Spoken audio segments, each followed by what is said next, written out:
Well, ladies and gentlemen, welcome to the Supercars of London YouTube channel. You join me down at Aston Martin Cambridge with a classic DBS behind me, but we are not here to drive that car. We're in fact here to drive the brand new DBS Superleggera. I'm here with Danny, who is hiding back there because the last time that I had a DB11 AMR, the last time I drove an Aston Martin, that was really cool. We took it into London. We did. And you became a massive Aston Martin fan. I did, massive. This is my second favourite manufacturer, first obviously being Lamborghini. And the DBS behind me is a car that I have seen before it was launched. I had the opportunity of filming it and I also saw them on the production line. So I feel like I've got some sort of attachment to this car. Over 700 brake horsepower and 900 Newton meters of torque. I have waited for an incredibly long time to drive this car. And we have got a crisp, fine morning here up in Cambridge where we're going to try and find some awesome country roads and take this for a proper blast. But the one thing I really want to know is whether it is worth the extra money over a DB11 and whether it sounds better. Still got the 5.2 litre Twin Turbo V12, but it has been tuned, it has got a different exhaust system. So today I'm going to be putting on my imaginary exhaust expert glasses and reviewing how the DBS Superleggera sounds. I'm going to try and start it up in Sport Plus. Give me 2 seconds. Yeah, cool. I should be able to cycle through. Cool. Yes, it's working. Sport Plus engage, you ready?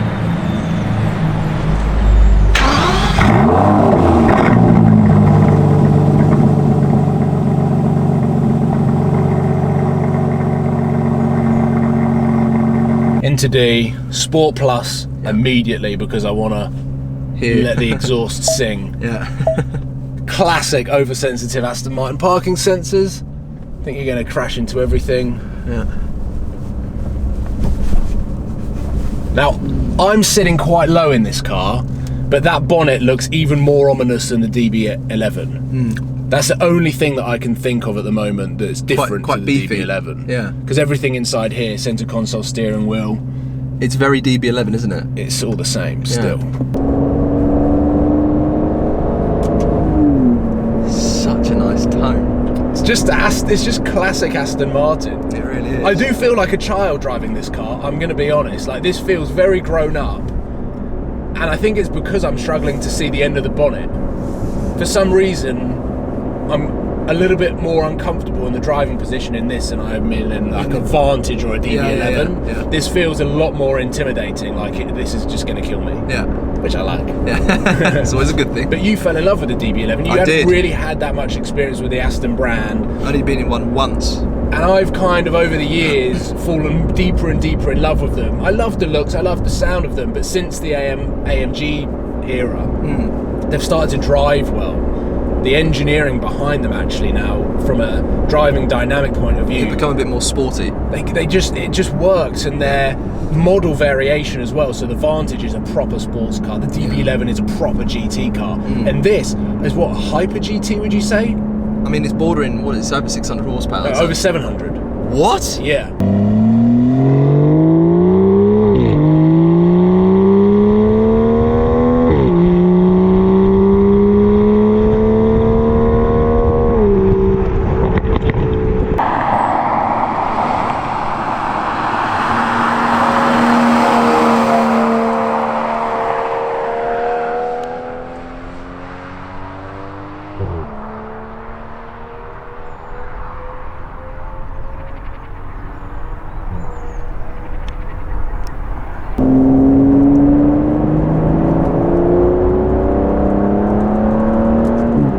Oh, that upshift. Yeah, there's a little sort of splurt of on the upshift. It's like a little burble. Yeah, there's an upshift burble, and that was at 4,500 RPM. I mean, that literally felt like you weren't even touching it. Yeah.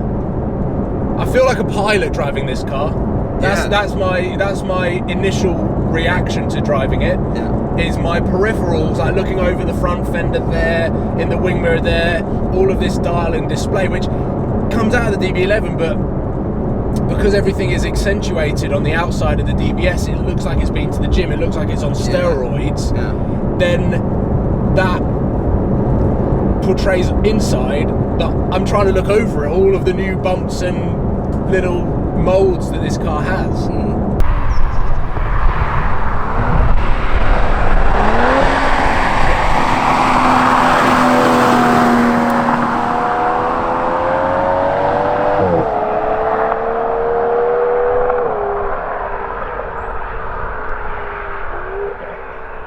Now there's one thing that I love about visiting dealerships that are out in the countryside, a little bit like Lamborghini Pangborn, is that their test drive routes, they're always really good. Are just better. The roads. So I've visited a couple of Aston Martin dealerships. Listen to those pops. My favourite Lamborghini dealership is obviously Lamborghini Pangborn, but immediately, because of the roads, the scenery, Cambridge is my new favourite Aston Martin dealership.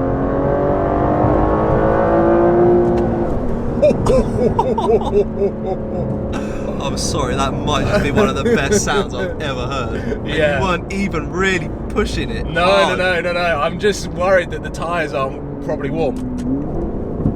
Oh! How have they made this sound so good? Oh man, this picks up and pulls like a train. Wow. Now torque is actually limited in first and second gear because 900 brake is just too much. No, For the yeah. first two gears you just would be spinning the wheels up. I tell you what, the burbles on the overrun are thunderous and they rattle through the interior. Every time you let off, Oh, there's traction. I can feel the back end Whoa, slip then. Yeah.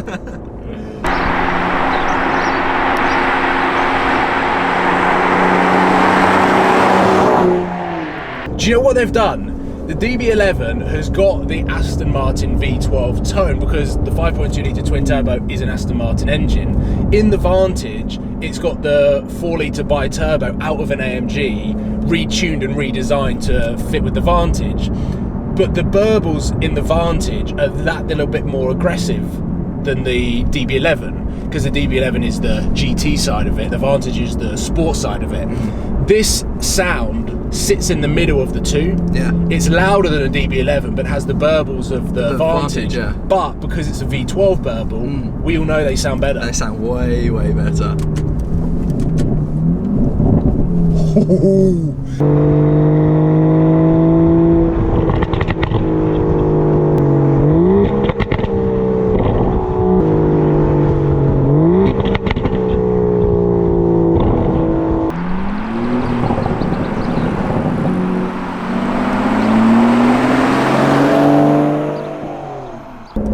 27 miles an hour and you've got this V12 rumble through. It's having a weird effect on me, this car. Ticks all the boxes, this. Yeah, it's like, this has immediately become, even just through the looks, never mind that sound, one of my new favourite cars. Yeah? Yeah, 100%. Well, the Wow. DB11 is one of my favourite cars. Yeah. And if someone was to ask me, what's the best car you've driven? Not necessarily your favourite, the best car that you've driven. Yeah. The Vantage is up there. You did say that. And I think if I came into a lot of money, I always said that a DB11 would be the car that I'd daily. Yeah. Because you've got the We sound. said that, didn't we, about Yeah. the MR? We said it'd be like the absolute dream daily. Exactly. Like, it's quiet when you want it to be, but when you really want to open the taps, that noise. But it's like it's cooler than a Bentley Way because cooler, you've got way you've cooler. got the sound and you've got that Aston Martin. I prefer look. the interior as well. I don't know about you, but I prefer the interior. Yeah. And inside here we've got, obviously the DBS has upgraded a lot of elements to materials inside here, which is just smart. Yeah.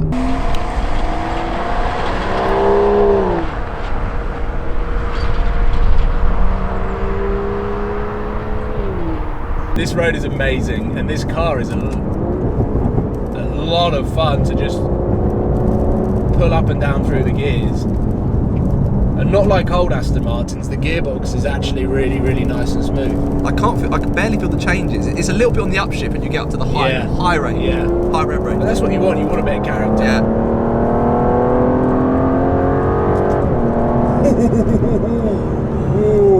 Such a nice sound.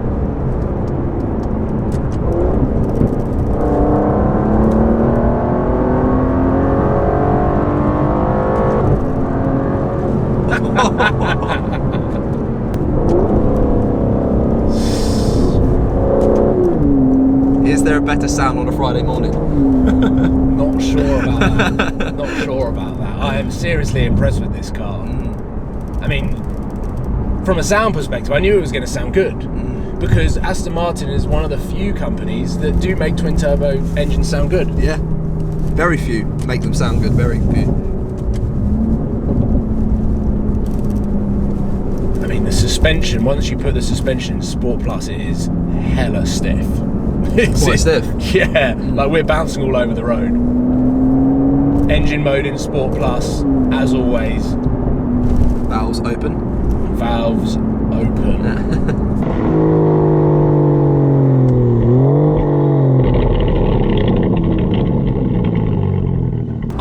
I think I'm impressed. As the first impressions go, I am super impressed with this car. We've had amazing roads to do it on, and the legends at Aston Martin Cambridge have allowed me to quickly run this car out, to experience it for the first time, get a bit of a first impression, but they're organising for me to have a bit more of a longer term car to have for a couple of days, or maybe even over a weekend, and if that's the case, then I'll be able to get a lot more in depth with the car. But as first impressions go, this is definitely an Aston Martin that I would buy.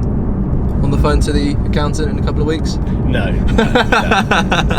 I'd have to sell everything. That's right. Sell your arms and legs as well. Maybe straight swap the Murcielago if someone would be kind enough to pay me 250 grand for the Lambo with the paint condition that it's currently in. Yeah. But I think I'm going to rate this 3.5 flames out of 5. Because it's not spitting flames. No. It's not Asbo loud. It's got a lovely tone to it that's loud enough, and you've got the burbles on the upshift and the thunderous rocks on the downshift, that I think it warrants 3.5. Yeah. Because 3 would be a little bit too low. Yeah. And 4 is a little bit too outrageous. This isn't outrageous. No. But it's bloody cool. Very. So ladies and gentlemen, hopefully you've enjoyed this first impressions on the Aston Martin DBS Superleggera and my first drive in this beast. Massive thank you to Aston Martin Cambridge, of course, and if you do just want to come and experience some of the greatest roads that I've ever driven on in England, then come up this way, because on a weather like today, hard to beat. It couldn't have been a better day. Hard to beat. It's blue sky. So I will leave it there, and I'm going to be signing off right after this right-hand turn into Orwell and Barrington. If you live there, I apologise for what is about to happen. But ladies and gentlemen, thank you very much for watching. Thank you for tuning in. And let me know if you want to know any more about the DBS Superleggera. And I'll be on hand very soon to give you that content. Cheers, guys. Goodbye.